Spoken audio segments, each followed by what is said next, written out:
নমস্কার বন্ধুরা, মামনির পাকশালায় আপনাদের অনেক অনেক স্বাগত। এই কনকনে ঠান্ডায় পিঠে তো সবাই খাবেন, কিন্তু এখন বেগুন ভর্তা না খেলে কি চলে বলুন তো? আজকের রেসিপি হচ্ছে বেগুন ভর্তা, কিন্তু খুব সহজভাবে আর দুর্দান্ত স্বাদের, একদম জিভে জল আনা রেসিপি।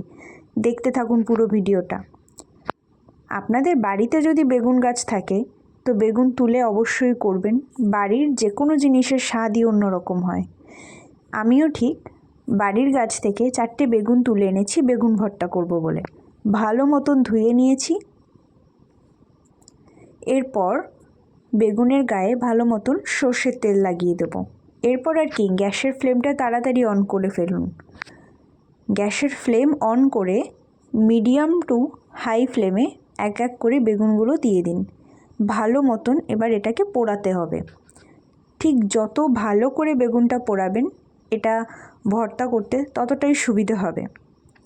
এর মানে হচ্ছে ওপর থেকে বেগুনের ছালটা তত তাড়াতাড়ি ছাড়িয়ে নেওয়া যাবে, আপনারই খাটনি কম হবে, তার জন্য বললাম। দেখুন, ঠিক এরকমভাবে একদম ভালো করে বেগুনগুলোকে পুড়িয়ে ফেলতে হবে।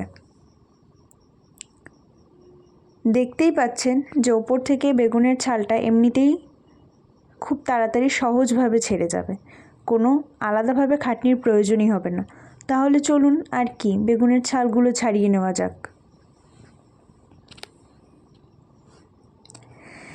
এরপর যদি পারেন বেগুনের ছালগুলো ছাড়িয়ে একটু ধুয়ে নিতে পারেন জল দিয়ে, তাহলে এই কালো যে পোড়া অংশটা সেটা থাকবে না, এটা আলাদা একটা জায়গায় ফেলে দেবেন। এরপর বেগুনের বোটা থেকে বেগুনগুলোকে ছাড়িয়ে নিতে হবে। বেগুন ভর্তা করার জন্য আমি একটা বড় সাইজের পেঁয়াজ খুব ঝিরিঝিরিভাবে কুচিয়ে নিয়েছি। আপনাদের যদি ছোট বা মিডিয়াম পেঁয়াজ থাকে সাইজের, তো আপনারা 2টো পেঁয়াজ অবশ্যই দিতে পারেন। এরপর 4টে শুকনো লঙ্কাকে একদম ভালো করে কড়া করে সর্ষের তেলে ভেজে নিয়েছি। এখানে 1 চামচ লবণ অ্যাড করে দিয়েছি।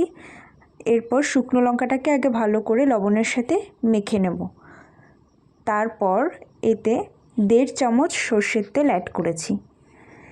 বেগুন ভর্তায় সর্ষের তেলের ফ্লেভারটা কিন্তু দারুণ টেস্টি হয়। একটু বেশি করে দেবেন, তাহলে দেখবেন ফ্লেভারটা আরও বেড়ে গেছে। তারপর ওপর থেকে একটু ধনেপাতা কুচি ছিটিয়ে নিয়ে এটাকে ভালো করে মেখে নিন।